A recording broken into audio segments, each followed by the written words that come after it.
Hey everyone, I am a couple of minutes early, because why the fuck not, right? What are we doing anyway? Not much. Yeah, I was just messaging Gwen and we were having a chat, and I thought for a minute, I'm like, do I need to do this today? I'm kind of in a mood. Just based on some things that I've seen, and I'm not going to go into detail on here because there's really no need. I think that those who are aware or might assume that this could be about them, my irritation, they can bippity boppity back the fuck up. Because I am...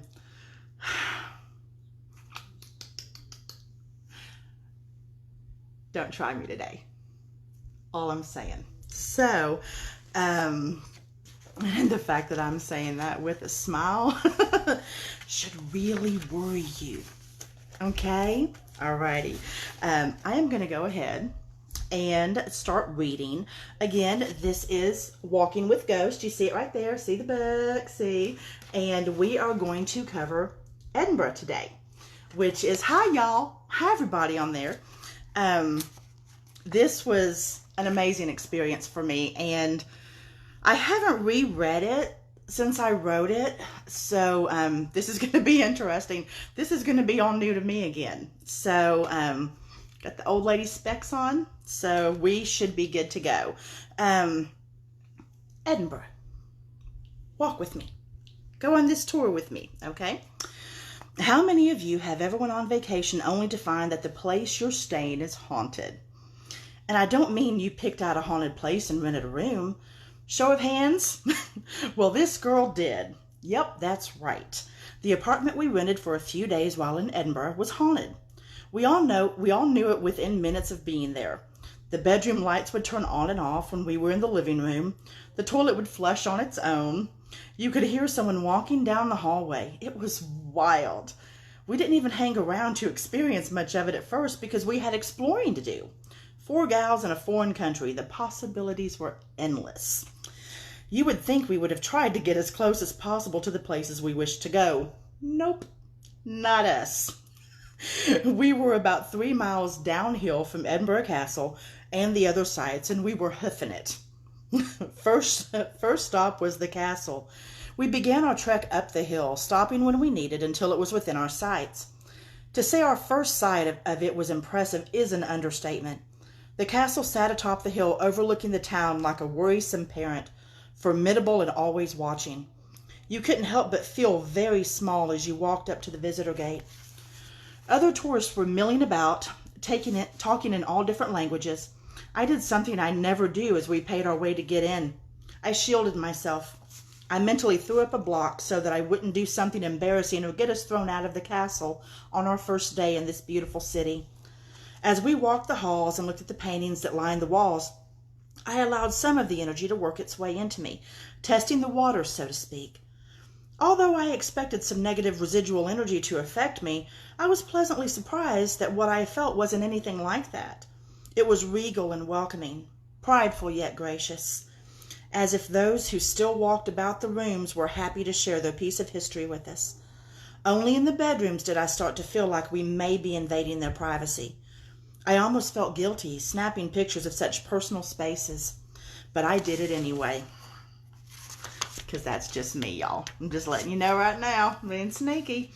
Okay. It wasn't until we stepped into the room that housed the military information did I start to feel weak. I don't know what it is about the military, the warriors, the heroes, but they always get me. I can feel their pain. It didn't occur to me until just now, when I was writing this book, that I have been called a Valkyrie by a few different people. For those who do not know what a Valkyrie is, it's any one of the 12 maidens of Odin who bring the fallen warriors that Odin chooses to Valhalla. It makes me wonder if there is a connection there. These men seem to think there is. They closed in on me. I could feel their emotions on such a level that I had to remove myself from the room. I could see the blood, the wounds they had died from. I watched as they stood next to the books that contained the names of the fallen. I could feel their sorrow and their pride. It was just too much emotion for me to deal with, even shielded. Somehow they broke through. I waited for the girls outside and just took in the view. A light mist hung in the air, and it felt cool on my skin. It helped to ease some of the lingering emotions I had from being so close to the spirits. We finished up taking pictures around the outside of the castle and headed out to check out the city. The beauty of Edinburgh is indescribable. If you ever visit there, be prepared to feel as if you've stepped back in time. We were surrounded by such Gothic beauty that it took my breath away. It was dark and romantic, lethal to the senses in the fact that it made you want to open up and experience all this amazing place had to offer. And it offers a lot, folks. Spirits on every corner. And not the kind you drink. I promise you, you cannot throw a stone in the crowd and not hit someone from the past. They were walking among us. They were everywhere. Either they enjoyed the hustle and bustle of the crowds, or they simply didn't care and went about their daily business as usual. It wasn't until Jana and I walked into a small store that one began to interact with us, or at least try to. We had been in the shop souvenir shopping when a spirit decided to try and get our attention.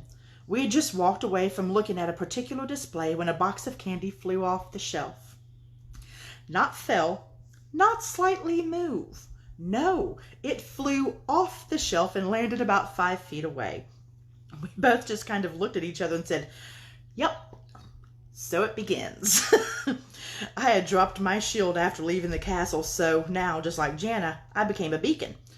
It wasn't something I could really control when my shield was down, and I honestly didn't try to. I didn't see the point, really. This was me. It's what I do. I had hidden it for long enough and had decided I would never do that again.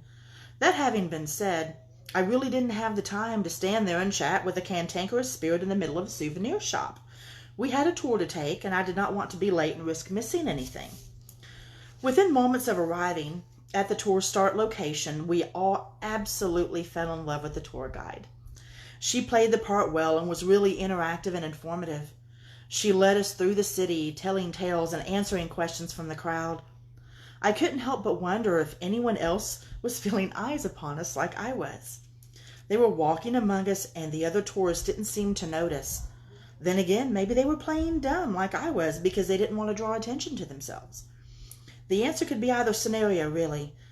But as we took our first steps into the underground vaults, I couldn't stay quiet any longer.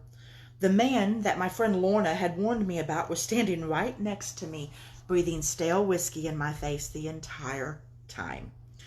Oh, Mr. Boots. I'm not the girl to fuck with. Not tonight.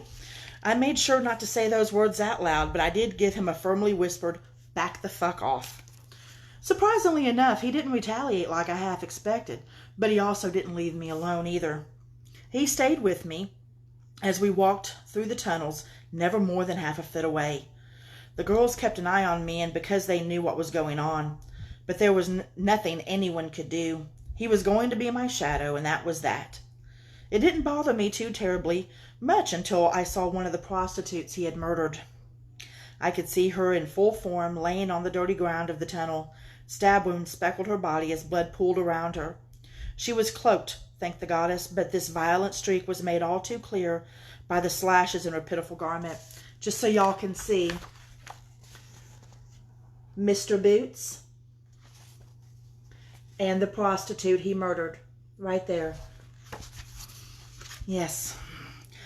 I couldn't imagine a time in Scotland where it would be warm enough to wear such minimal clothing. He knew the moment I saw her. His laughter at the pain he had caused her angered me more than I can say. He was a violent bastard who enjoyed torture. He liked to feel life slowly drained from a person, a woman, to be specific. He was rather weak when it came to confronting a man. Funny how that works. I completely ignored him the rest of our time in the tunnels. I may be able to do nothing else without drawing attention to myself, but I could do that. And I knew he would hate it. Good for me. I could feel him leave me as we continued the tour outside the tunnels. Where he left off, others moved in, but they kept their distance as if taking the tour with us. The guide took us by a home that I can't remember the name of for the life of me. It had a very sad story. She talked about a young man who had been born to a prominent family but was locked away due to issues surrounding his birth. I can't remember if she said it was deformity or mental issues, but either way, he was kept isolated from the world. She told the story of how all of the people in the area had gone to perform some civic duty and left a young boy in charge of watching the cooking going on in the kitchen. When they returned, they found the doorway to the kitchen blocked and were unable to open it. After much force, they finally got it to give way, only to find the son, who had been hidden, was in the kitchen cooking the boy they had left in charge. He was pierced from groin to gullet on the spit of the fireplace, and the animal that had been on it was on the floor blocking the door. The tour guide, along with those in the crowd, speculated as to why he would have done such a thing. I didn't have to guess. As I listened to the others speak, a young girl walked up to me and told me what everyone was wanting to know. The why of it. Her name was Emily. She was a laundry washer girl. She never said directly that she worked for the parents of the young man, only that she knew him. She may very well have meant she met him after he passed. I'm not sure. What she told me was that, although he had been kept hidden, his mother would come read stories to him, usually his favorites about animals. She said that when he realized his mother had forgotten to lock his door after she left that morning, he made his way downstairs and stumbled into the kitchen. When he saw the pig on the spit in the fireplace, he became enraged. She said he didn't understand that animals were food. No one had ever told him. In all the stories he had been read, none had ever depicted an animal as anything other than a pet, a friend. It broke his heart because they were the only friends he had ever known. I had no choice but to tell the tour guide what I had been told. Oh, by the way, that's what they walked in and saw. The little boy, groin to gullet, spinning on the spit. Whew, okay, sorry, that one always gets me. I had no choice but to tell the tour guide what I had been told. I never will get used to the look on people's face when I start telling them the shit spirits tell me. It's kind of a crapshoot as to whether or not they'll think I'm crazy or the best thing since chocolate. Thankfully, our tour guide was as receptive as she was informative. She listened to what I told her, stating that it truly did make sense based on what she knew of the lore concerning the family. We talked more as we headed to the cemetery, our final leg of the tour. This was probably my favorite part so far in Edinburgh. I felt completely comfortable walking amongst the headstones. As she spoke to the group, I let my mind wander. I watched some of the spirits as they chose to linger as they moved about the grounds. We snapped pictures here and there, knowing that we caught some images on film. The place, the whole town, was littered with spirits. It would be almost impossible not to have been. By this time, we were exhausted and made our way back to the apartment. Thank goodness for the late-night pizza place that was near where we were staying. We called ahead and picked it up a block away from home. We settled in for the night in our pajamas and with pizza in hand and talked about the day. We attempted a small EVP session to see if we could get the lady of the apartment to speak to us, but she wouldn't. Apparently, she didn't care for the new technology, but had absolutely no issue in keeping us up half the night, or keeping me up half the night. Aside from being tired, I really didn't mind. However, I wasn't in the mood for bangers and mash, and she really wanted to feed them to me. Y'all, that went on all night long. All she wanted to do was feed me bangers and mash. She was so loving. How could you be mad? But for fuck's sake, I was sleepy, okay? She was a lovely lady, very motherly, but younger than I would have thought. I would have put her in her mid-40s like myself, but she wanted to care for me as a mother would a child. It was quite pleasant, even if it was inconvenient. I wish I would have been in the right frame of mind. I would have questioned the dickens out of her. Unfortunately, I had to eventually let sleep take me. We woke the next morning and headed out to explore some more.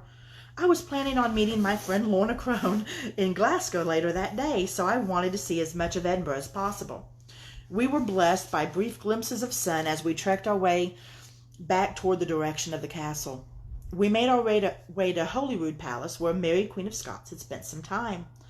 People, please, if you get a chance, you must visit some of these historical places before you die. Eat at home and save your money. Put back a few bucks a week by not buying your coffee at Starbucks.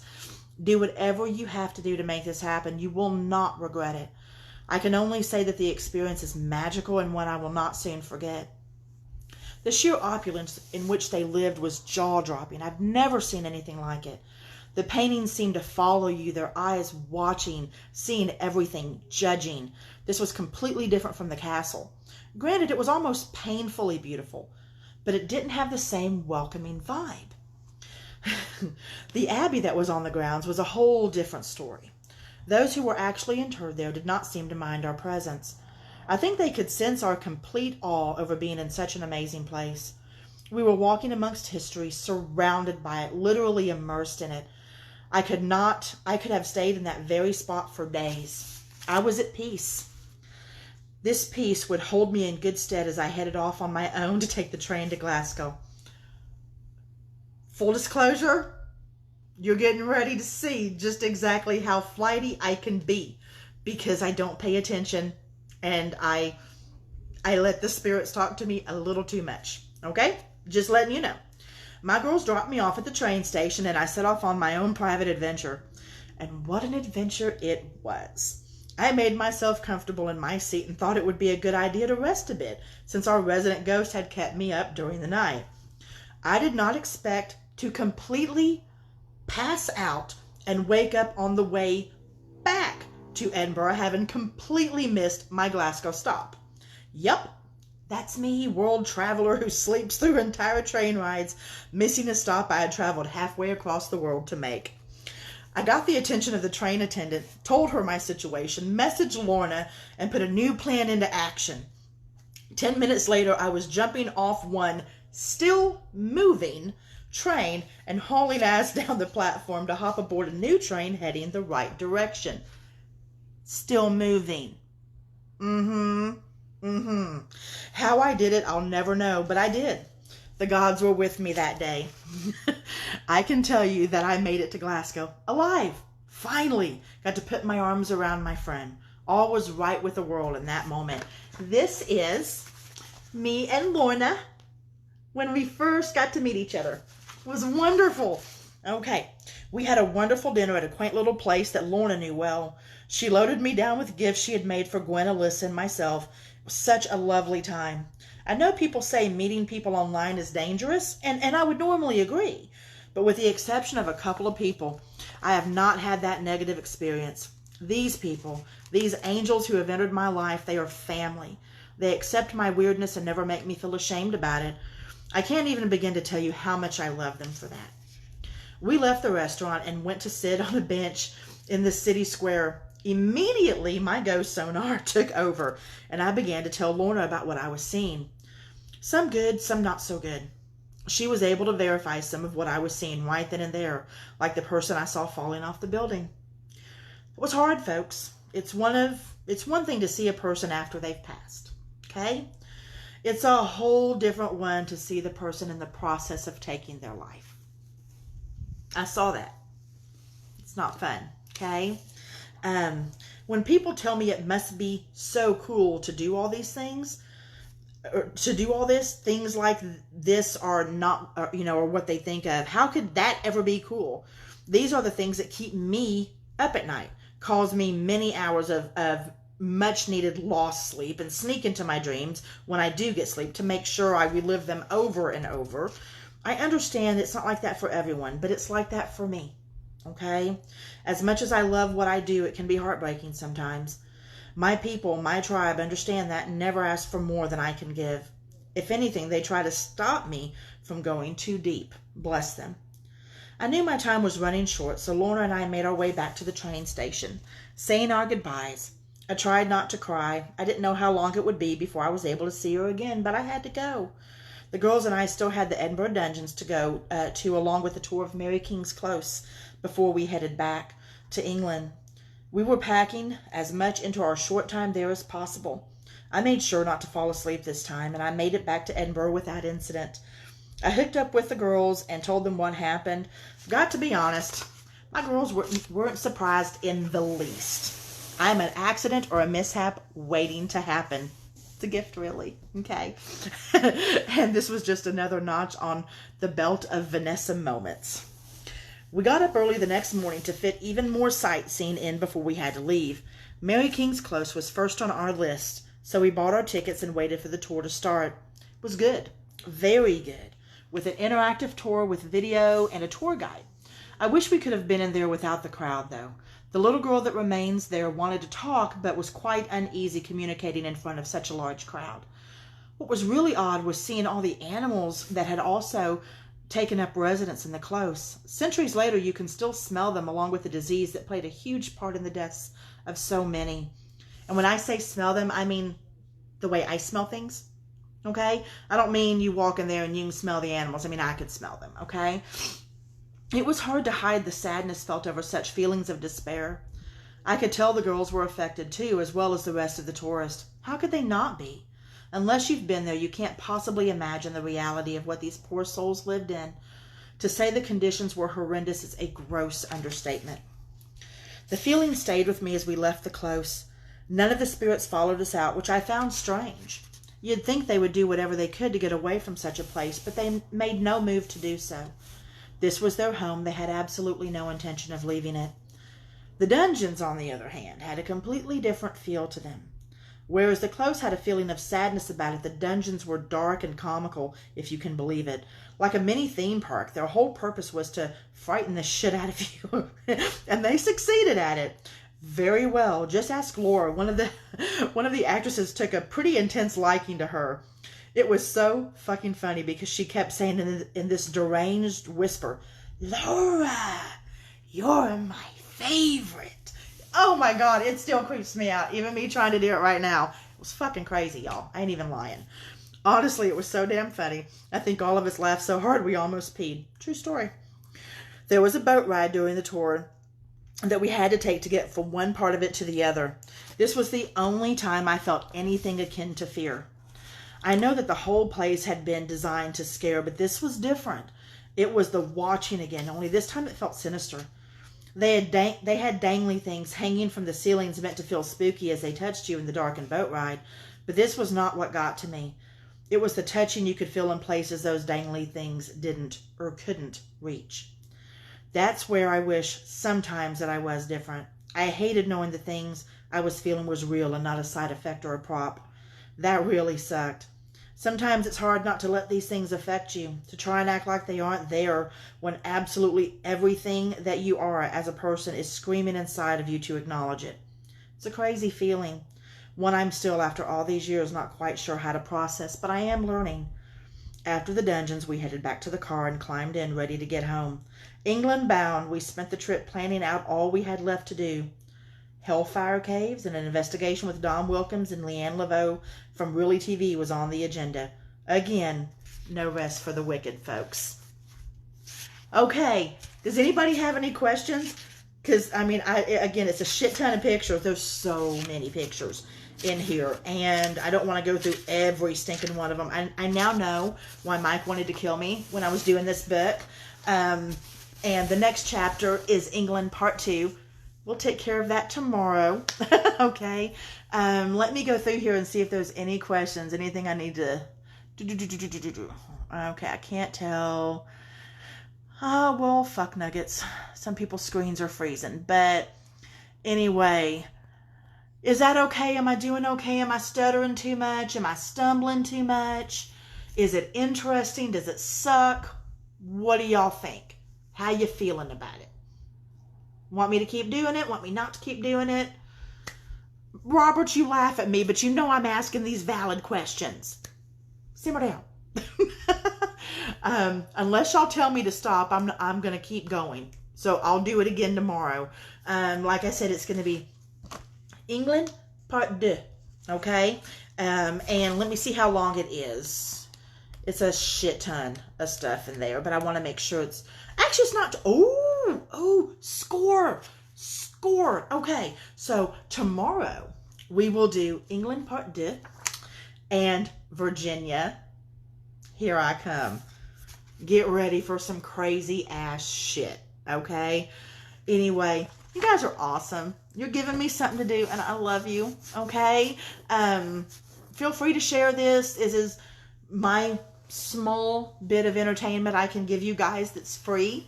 Okay, and it was laughing at Mike wanting to kill you.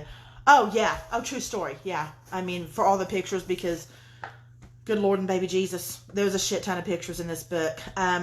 I've tried to be more accommodating with the next one. So, but yeah, so tomorrow we'll do England Part 2, and we will do Virginia, Here I Come.